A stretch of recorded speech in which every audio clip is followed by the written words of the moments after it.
cáncer ductal. Entonces, si yo les pregunto, por ejemplo, ¿no? En este caso, ¿en qué parte de la mama, es más común que se produzca? ¿Ya? No le estoy hablando de cuadrantes. ¿En qué parte de la mama es más común que se produzca un cáncer? Entonces usted me diría, en este caso vendría a ser un carcinoma ductal, ¿no? O en este caso me podría decir un conducto terminal también. ¿Ya, chicos? ¿Ya? Ahora, lo siguiente. Acá estamos viendo, nuevamente, miren, estamos viendo acá, por ejemplo, que están los lobulillos, y esos lobulillos a su vez van a tener los acinos, y esos acinos, la formación de entre 10 a 100 acinos van a ser los lobulillos. Estos a su vez van a tener un conducto que va a ser el conducto terminal. Acá es donde es más conocido que se llega a formar, si el paciente tiene un cáncer, vendría a ser un carcinoma o un cáncer ductal. Ya, seguimos. Esto de acá, bueno, los tubérculos ustedes saben, pues, ¿no? Las mujeres, en este caso, tienen los tubérculos que vendrían a ser los tubérculos de Morgani. Se hipertrofian. ¿Cuándo se llama hipertrofiar? Cuando la paciente, en este caso, está en la etapa de lactancia para el bebito. ¿Y eso para qué sirve? Van a servir para tres cosas. Uno, para que lubricar la parte de la areola. La segunda es que emana un aroma agradable para el bebito, y la tercera es como una barrera bacteriana. Acá nuevamente, miren, varias veces le estoy diciendo que en este caso, si nosotros cortamos un conducto terminal, lo que vamos a ver es la luz de ese conducto, ¿no? Entonces, el problema es cuando todo ese conducto se llena a formar o se llega a invadir de células, en este caso cancerígenas, ¿no? Entonces va a ser en este caso un carcinoma ductal. Seguimos. Ecografía. La resonancia. La ecografía, ya saben ustedes que la ecografía se va a tomar, en este caso, es un examen complementario de la mamografía, pero más que todo es para los pacientes menores de 30 años. ¿Por qué? Miren, ¿por qué yo les tomo la mamografía a pacientes menores de 30 años?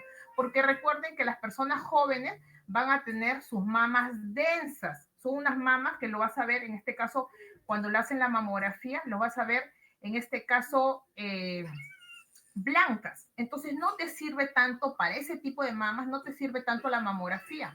En ese caso, la sensibilidad de la mamografía disminuye drásticamente. Si normalmente la sensibilidad de una mamografía es mayor del 90%, al tener unas mamas densas, eso disminuye a un 60%, y por lo tanto te va a ocultar, en este caso, patología. Por eso le tendrían que hacer, en este caso, a los pacientes una ecografía mamaria. Y la resonancia muy aparte, que te sirve en este caso, por ejemplo, para los pacientes que tienen implante de, en este caso, prótesis mamaria, y imaginemos que a este paciente se le haya roto, digamos, el implante, ¿ya? Entonces, para ese tipo de pacientes, sirve hacerse una resonancia magnética. ¿También para qué? Esto de acá, para una recurrencia, para distinguir si es una recurrencia de un carcinoma o de un cáncer, o si es una cicatriz quirúrgica que el paciente ha tenido, ¿ya? Porque hemos visto, o lo vamos a ver, y no vamos a confundirnos en este caso, ¿ya? De que sea una cicatriz que el paciente, para eso, cuando ustedes van a hacer una mamografía, en la anamnesis ustedes le preguntan al paciente, ¿no? Señora, ¿cuántos hijos ha tenido? ¿Se ha sufrido alguna cirugía, alguna cicatriz? Entonces el paciente tiene que decir dónde tiene la cicatriz, para que ustedes lo pongan, en este caso, en la anamnesis que le van a hacer de la mamografía, y puedan saber, no, esa cicatriz es porque el paciente hace 5 años sufrió, en este caso, de repente tuvo una mastitis y le hicieron un corte para drenarle la pus. Entonces, eso es una cicatriz quirúrgica. O de repente nunca ha tenido una cicatriz quirúrgica y vemos ahí como unas trabeculaciones. Entonces, definitivamente acá es algo raro, podría ser una recurrencia de un carcinoma.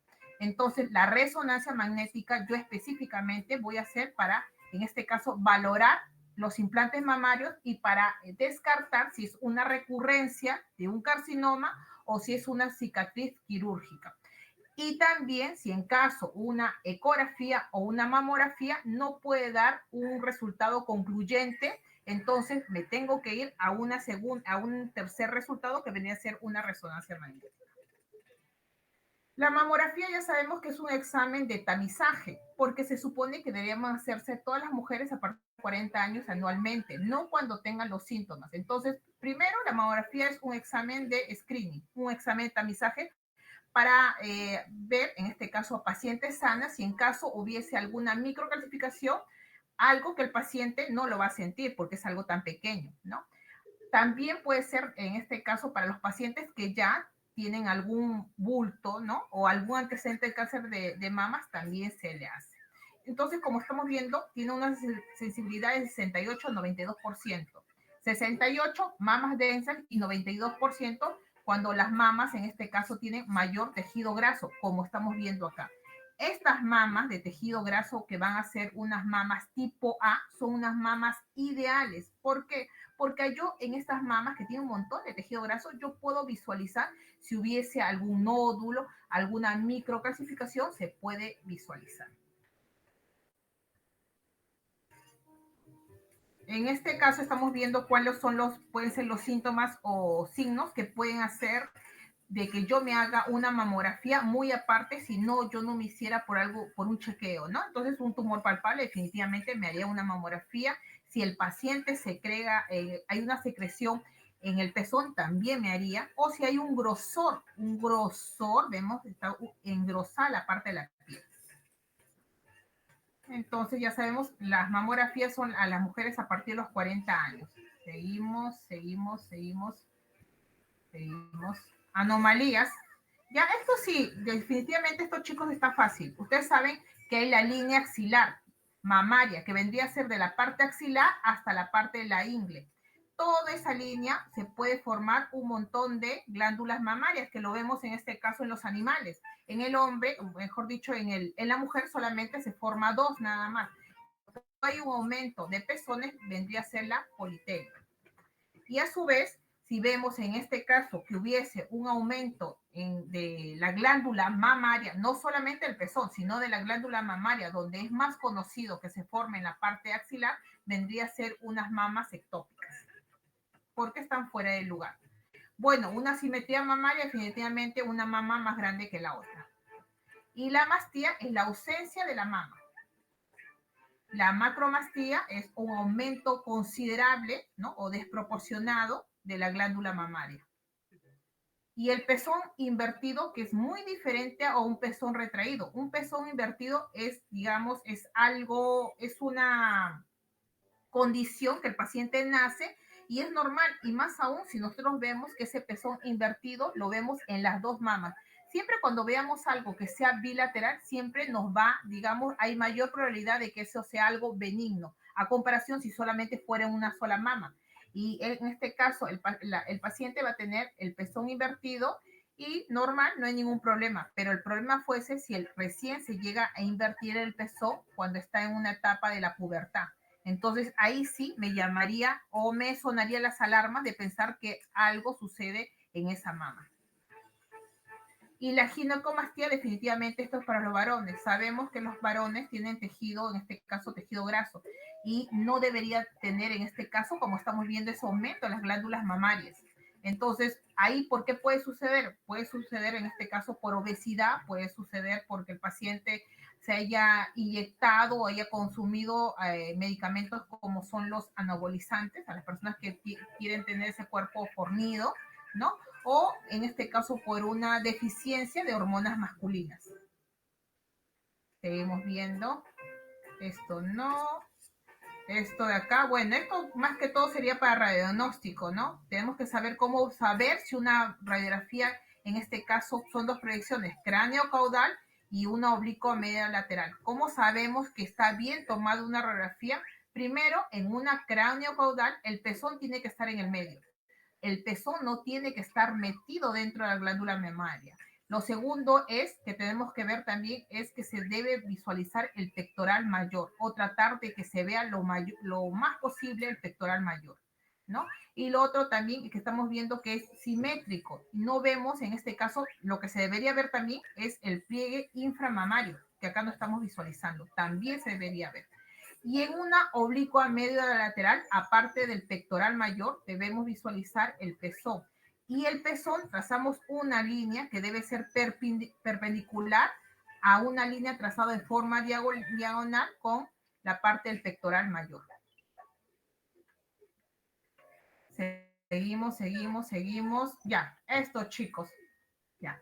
Por ejemplo, acá sí estamos hablando de los cuadrantes. Tienen que saber que la mama se divide en 4 cuadrantes, ¿no? Vendría a ser el cuadrante superior interno, el cuadrante superior externo, el cuadrante inferior externo y el cuadrante inferior interno.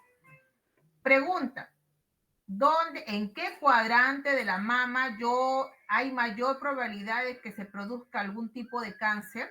¿Ya? Entonces, ahí sí es diferente la pregunta. Entonces, definitivamente sabemos que es en el cuadrante superexterno. Por eso siempre se le hace énfasis al tecnólogo de que tiene que jalar la parte mayor posible de la parte del pectoral mayor, porque en esa zona, que vendría a ser también la parte de la cola de steak o la parte axilar, es donde hay mayor probabilidad de que si en caso tuviese cáncer, en esa zona, digamos, se llegue a localizar, ¿no? Entonces acá tenemos las incidencias que las comunes son las cráneo-caudal y la oblicua medio-lateral, ¿no? Y estas tenemos las complementarias, que vendrían a ser la medio-lateral o la lateral-media. Entonces seguimos. Esto de acá, ya saben, ¿no? En este caso, en unas cráneo-caudales, los que vendrían a ser la parte superior vendrían a ser los cuadrantes externos y la parte inferior, el cuadrante interno. Lo mismo sucede en las oblicuas, ¿no? Cuadrante superior y cuadrante inferior.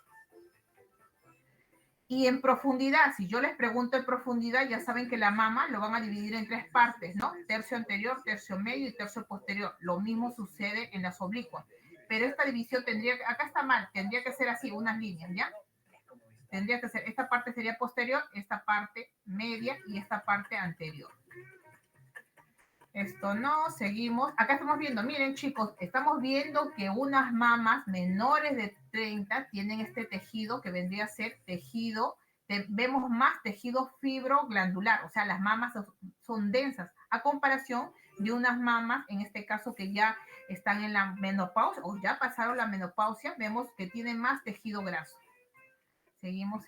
Esto de acá, chicos. Por ejemplo, ¿no? La composición de la mama. Tenemos en este caso el ACR, que vendría a ser la Asociación de Radiólogos Americanos, ¿ya? Que dispone la terminología de la composición de la mama en 4 puntos. El punto A, el punto B, el punto C o el término D. En el tipo A, vamos a verlo acá, en el tipo A, en este caso el tejido graso es mayor. Solamente vemos apenas un poquito de tejido fibroglandular, que vendría a ser menos, si hablamos de porcentaje, menos del 25%. Más del 75% es tejido graso. Este es un tipo de mamas ideales para hacer una mamografía. ¿Por qué? Porque acá yo puedo visualizar cualquier tipo de microcalcificaciones o nódulos o alguna masa en este tipo de mamas, ¿ya? Recuerden, el tipo A es aquel que tiene el menos del 25% de tejido fibroglandular y por ende más del 75% de tejido graso. ¿Qué pacientes van a hacer esto? Pacientes mayores de 50 o de 60 años. ¿Qué otro tipo de pacientes? Los varones también van a tener este tipo de mamos, en este caso, porque es bastante tejido graso que tiene. Vemos el tipo A. El tipo D.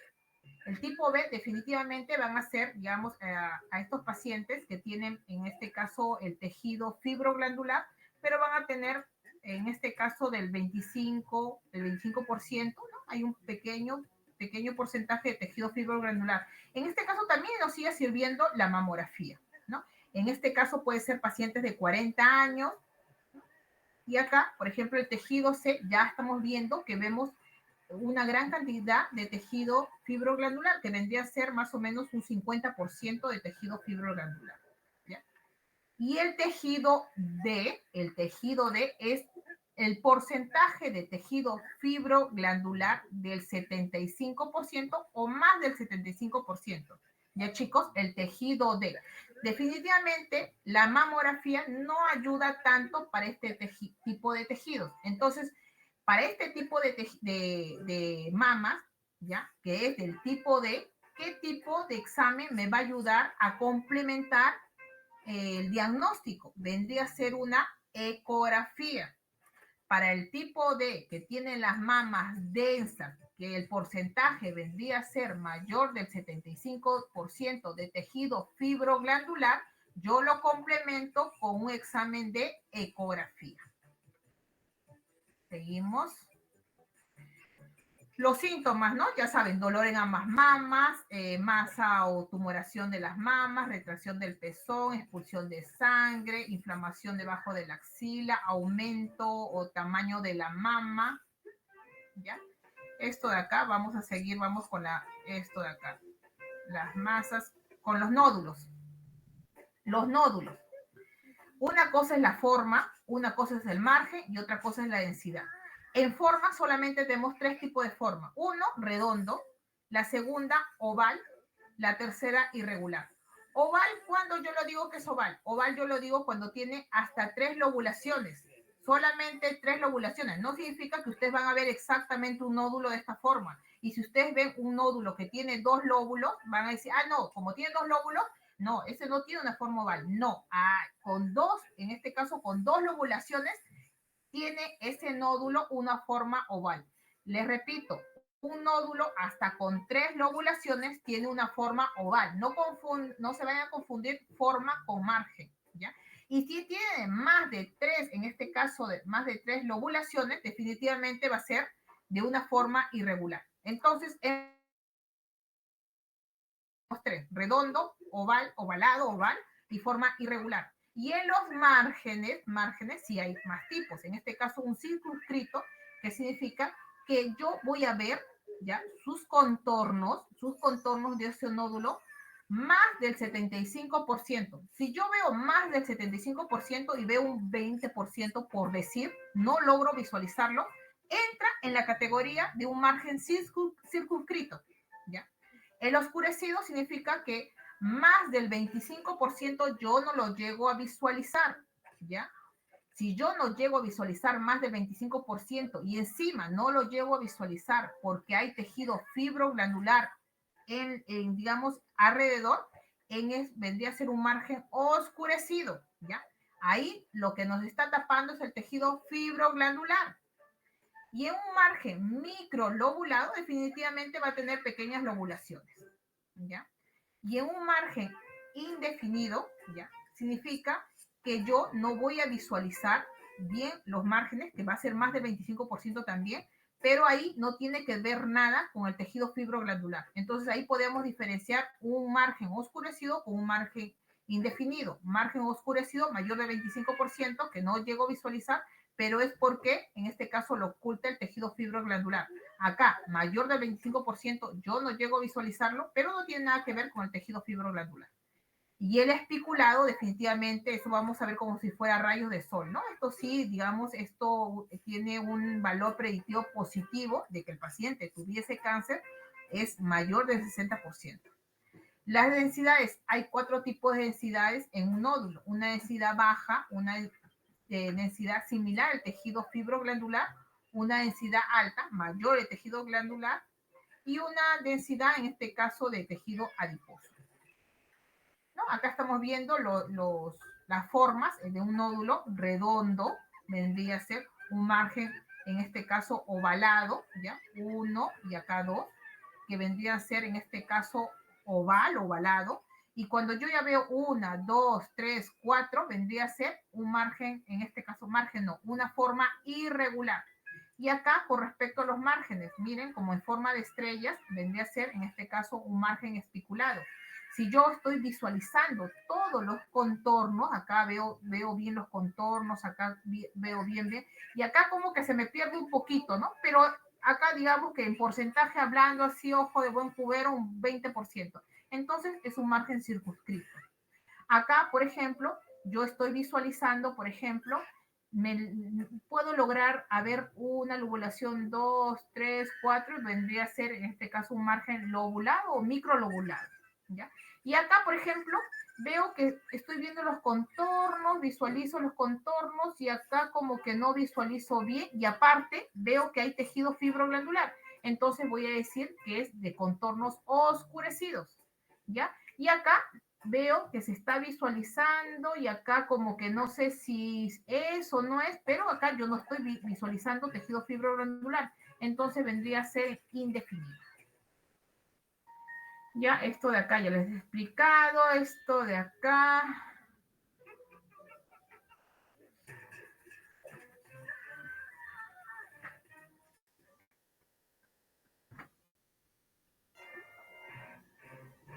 Esto de acá. La distorsión. Que cuando estábamos hablando de resonancia, ¿se acuerdan que hablamos en resonancia cuando se hace, en este caso, ¿para qué nos sirve la resonancia con respecto a tejido mamario? Nos sirven para descartar, primero también nos sirven para ver en este caso las prótesis, ¿no? Cómo están en este caso, si las prótesis están bien colocadas, si no ha habido rotura de las prótesis, y aparte también para descartar, miren, varias veces le digo, para descartar una cicatriz quirúrgica o si es que es en este caso, un cáncer que nuevamente está empezando, ¿no? Entonces, para eso nos va a servir una resonancia.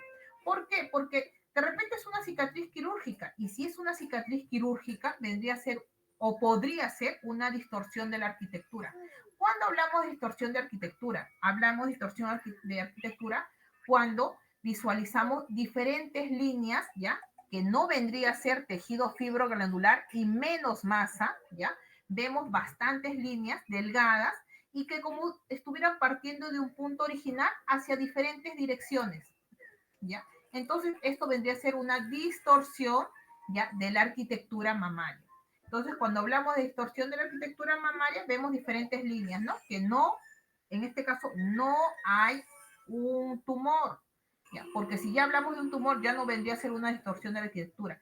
¿Y eso qué podría ser en este caso? Como le están poniendo, puede ser un cáncer, puede ser una cicatriz quirúrgica, puede ser una necrosis grasa, una cicatriz irradiada, podría ser. Entonces ya hemos dicho, hemos hablado sobre la distorsión de la arquitectura. Sigo avanzando. Acá, por ejemplo, en esta imagen de acá, siempre para ver la distorsión de la arquitectura o cualquier tipo de patologías en mama o en cualquier tipo de examen, siempre debemos hacer dos tomas, ¿no? Una frontal y una lateral, en este caso una cráneo-caudal y una oblicuo-medio-lateral. Entonces, acá, ¿qué es lo que nos está llamando la atención? Nos llama la atención en el cuadrante inferior, ¿ya? Divido la mama en dos en el cuadrante inferior y si divido la mama también en dos en superior, en la parte, esto vendría a ser externo, interno y superior e inferior. Entonces vendría a ser el cuadrante inferior interno. Veo una distorsión de la arquitectura. Y si yo quiero decirlo con más claridad, o no, en este caso con una profundidad del tercio posterior de la mama izquierda, ¿no? Acá estamos haciendo, en este caso hay una magnificación y vemos que hay una distorsión de la arquitectura. Seguimos.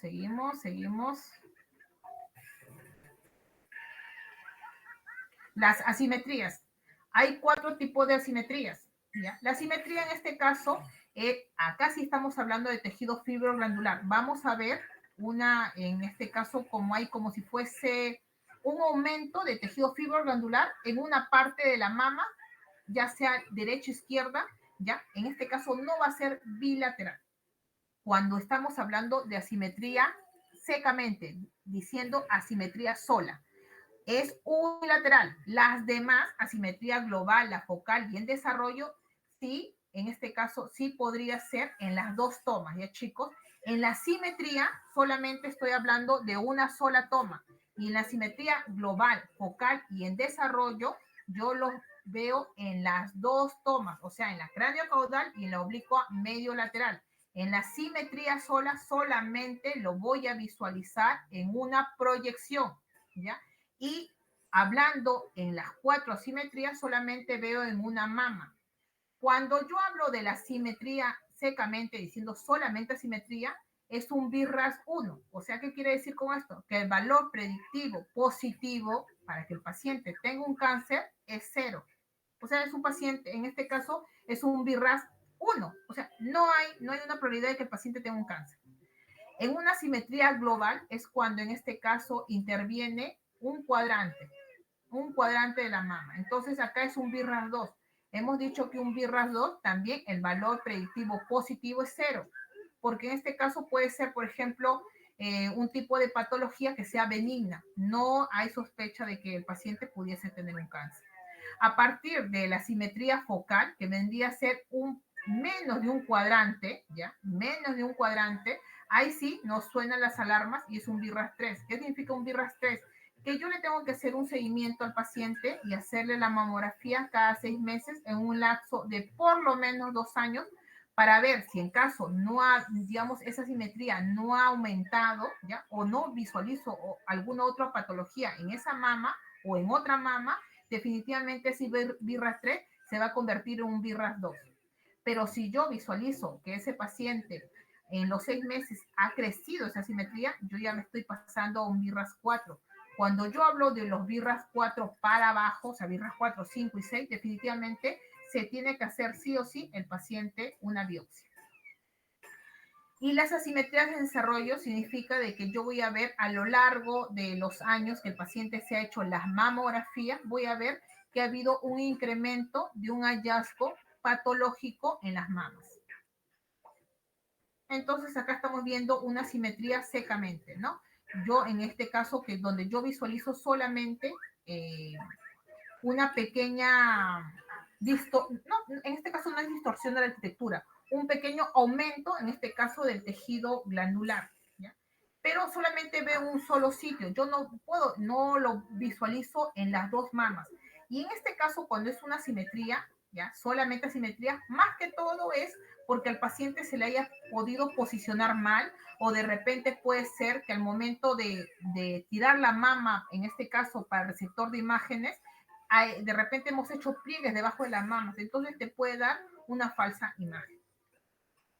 Y, por ejemplo, acá estamos viendo, ¿no? En la simetría estamos viendo, acá hay una imagen de tejido fibroglandular que en la oblicua no lo visualizo. Entonces, en la simetría solamente yo voy a verlo en una sola proyección. Veo en una sola proyección, entonces es una simetría que el valor predictivo positivo vendría a ser 0, ¿ya? Y es un BIRAS 1. Seguimos. Por ejemplo, en una simetría global, estamos diciendo que por lo menos ocupa un cuadrante. Ahí sí, en la simetría global, la focal y en desarrollo, yo tengo que visualizarlo en las dos proyecciones, o sea, en una craniocaudal y en un oblicuo medio lateral. Acá como estamos visualizando, ¿no? Se ve en una proyección craniocaudal y en un oblicuo medio lateral. Es un BIRAS 2, ¿no? Como estamos diciendo, en este caso recuerden que los tejidos fibroglandular, ¿ya? No es una masa palpable, no vamos a visualizar o no vamos a sentir ninguna masa palpable, porque si llegamos a sentir alguna masa palpable, ya no vendría a ser un BIRAS 2. Y ahí estamos viendo. Y en este caso, vamos a una simetría focal. En la simetría focal es un BIRAS 3 y lo que vamos a ver que ocupa menos de un cuadrante, ¿ya? Mientras más pequeño sea la simetría, es más sospechosa. ¿Ya? Igualito también, es una pequeña parte de la mama, vendría a ser el cuadrante supero externo, ¿ya? O sea, en este caso vendría a ser el tercio posterior del cuadrante superexterno de la mama derecha, ¿ya? Se está visualizando esto. BIRAS, en este caso vendría a ser el BIRAS 1, BIRAS 2 y BIRAS 3 vendría a ser la simetría focal. Y las asimetrías en desarrollo, en este caso sí, yo tengo que tener, en este caso, un cronograma de todas las mamografías, ¿ya? Que el paciente se ha hecho, porque si solamente el paciente me da una mamografía que se ha tomado el año pasado, yo no puedo decir que es una simetría en desarrollo, ¿ya? Acá estamos visualizando que se ve, miren, casi siempre es en el tercio posterior, ¿no? Y estamos visualizando tejido fibroglandular aparentemente, pero vemos que ese tejido fibroglandular ha aumentado, ¿no? De tamaño. Vemos cómo ha aumentado eso de ahí. Vendría a ser acá en un BIRAS 3, ¿no? Se tiene que hacer un seguimiento o dependiendo del médico tratante. Las calcificaciones. Ya hemos dicho en este caso que las calcificaciones, vamos a ver acá, las calcificaciones, acá. Las calcificaciones tenemos, depende de su distribución. Por ejemplo, si es una distribución difusa, ¿qué significa difusa? Que lo vamos a visualizar en toda la mama, y más aún si no vemos que sea bilateral, definitivamente es un BRAF 2, que es el valor predictivo positivo que el paciente tenga cáncer es 0. Una distribución de las microcalcificaciones que vendría a ser regional, que vendría a ser en este caso del 2 centímetros, ¿ya? Vemos agrupaciones de microcalcificaciones, ¿ya? En un área pequeña, en este caso, sí, el valor predictivo positivo vendría a ser del 26%. Acá estamos hablando de un BRAF 4. Sabemos que a partir de los BRAF 4, definitivamente el paciente se le va a tener que hacer una biopsia, ¿ya? Y acá las agrupadas, cuando hay un grupo considerable de microcalcificaciones que están en un 2%, se le dice agrupadas. O si están, en este caso, agrupadas por lo menos 5 microcalcificaciones en un tamaño de 1 centímetro. También entraría en el grupo de las agrupadas.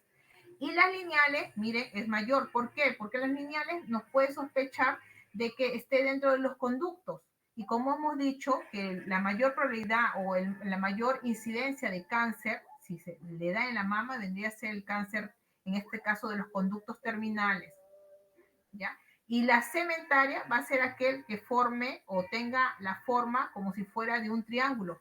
Y uno de los vértices va a apuntar siempre hacia el pezón. Ahí también estamos viendo que es como una ramificación, en este caso de los conductos, que puede llegar hasta llegar al conducto galactóforo.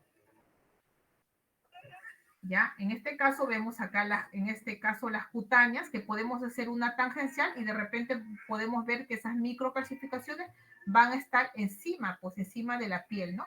Y si vemos que son grandes y vemos que la parte del centro son radiolúcidos, definitivamente nos llama a que sea una microcalcificaciones benignas, ¿ya?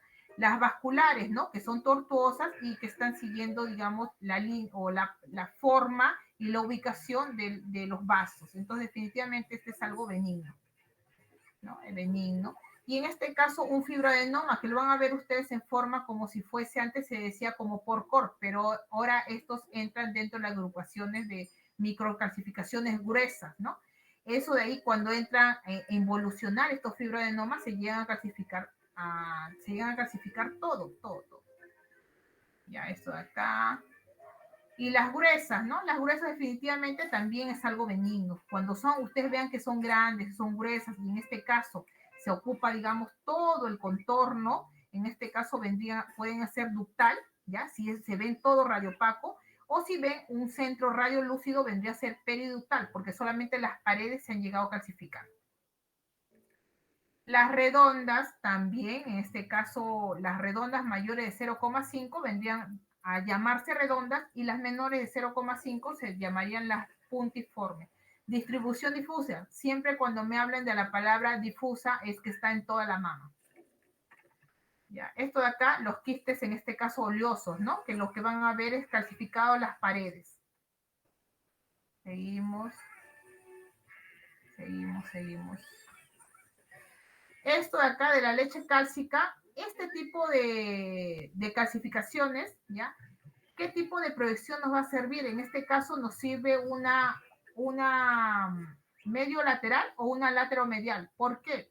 Porque una cráneo caudal, ustedes lo van a ver, que en este caso esa precipitación que vendría a ser esas calcificaciones, se van a ver como esparcidas, ¿ya? En esta cráneo caudal. Pero si ustedes le dejan al paciente de pie y le ponen en esa posición de las mamas, digamos, comprimiendo, ¿ya? En una oblicua medio lateral, van a ver que se van a sedimentar y van a poder decir definitivamente que esas microcalcificaciones es una tipo llamada leche cálcica, que vendría a ser algo benigno también.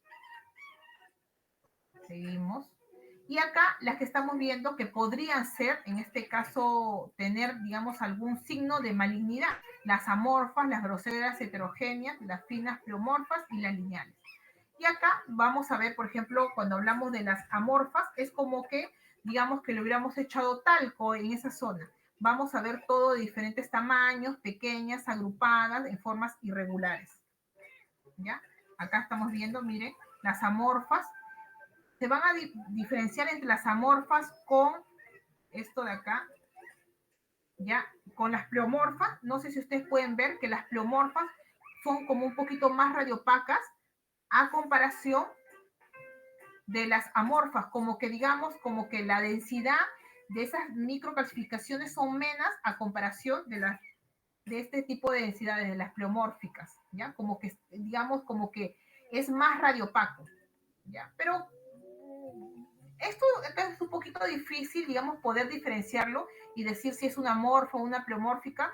Así es que solamente les estoy explicando porque esto, a decir verdad, no les voy a preguntar porque va a ser difícil para que ustedes puedan diferenciarlo.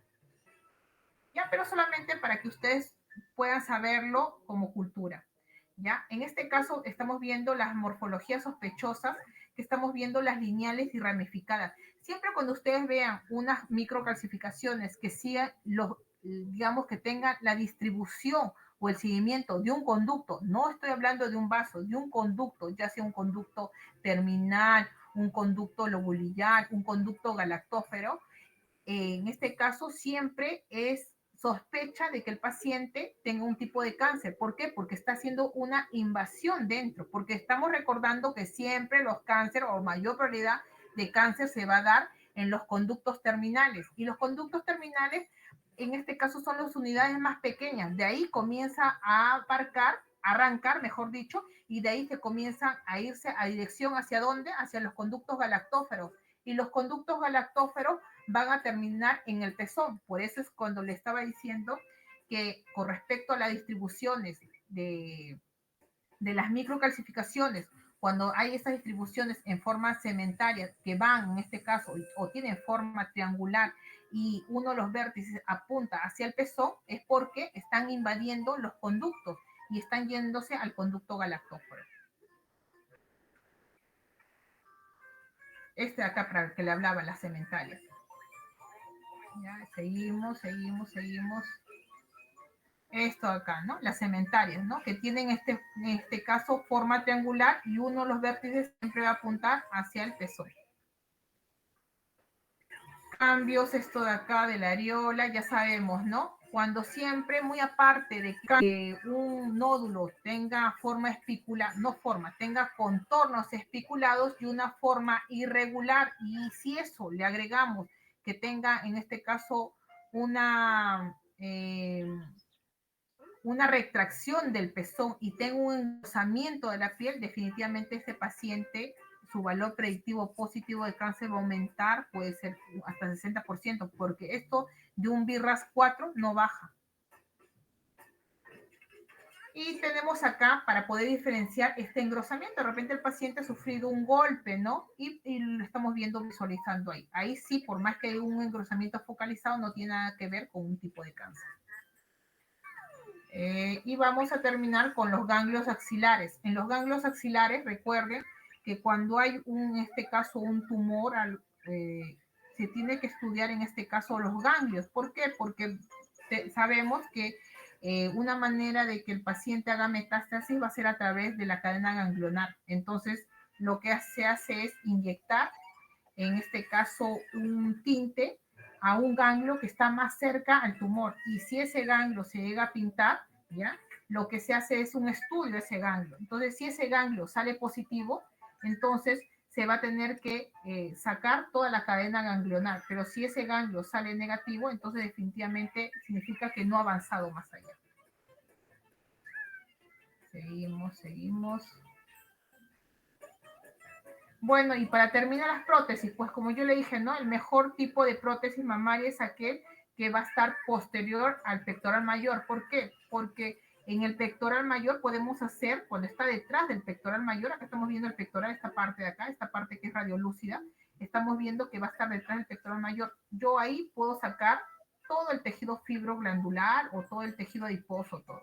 Pero en cambio, cuando hay, bueno, creo que acá no les puse imágenes, pero por ejemplo, cuando la prótesis está, por ejemplo, delante del tejido fibroglandular, del pectoral mayor, es difícil tomar una mamografía con un paciente que tenga prótesis, por más que queramos utilizar la técnica de Club. No se puede, es bien difícil. Y más aún hay pacientes que tienen el tejido o el tejido mamario bien pequeño y se pone una prótesis, digamos, que no va acorde con el tamaño de su mama o acorde con el tamaño del cuerpo de la persona, es bien difícil y ahí se puede ocultar, lamentablemente, se puede ocultar algún tipo de cáncer ahí en la mama. ¿Ya? Ahí sería todo, chicos. ¿Alguna pregunta que tenga?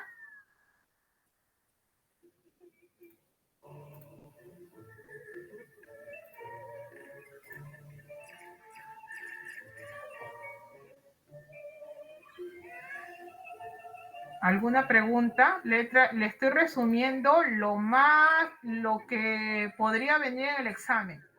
¿Tiene ustedes alguna? A ver, ¿quién? No, profesora, ya, todo claro. Viviana, ya. Ninguna pregunta, chicos, porque yo me voy a dar cuenta de, ojalá, no sé cuántas preguntas pondrán el profesor, los que yo le he dado, y espero que, a ver, le voy a tomar captura, a ver, espero que los 15 creo que son, ¿no? 15 alumnos no se confundan en la parte de semiología mamaria. Entonces, chicos, si ustedes no tienen ninguna pregunta, eso sería mi resumen más pequeño que les puedo hacer a ustedes para el examen del día miércoles que van a dar. Ya, chicos, entonces si no hay ninguna pregunta y les ha quedado, aunque sea algo claro lo que les he explicado, ya nos estaríamos viendo el día cuándo, el día viernes, el lunes, para los que quieran ingresar también para el repaso de radiodiagnóstico, y ya nos estaríamos viendo conmigo presencialmente el día jueves, que va a ser el examen de radiodiagnóstico en el nuevo local de tecnología médica, que todavía no me dicen qué aula va a ser, pero ya les voy a avisar ya a través del delegado Leonardo. Ya, chicos, cuídense, ya nos estamos viendo, ya cuídense, chicos. Cuídense, cuídense, cuídense.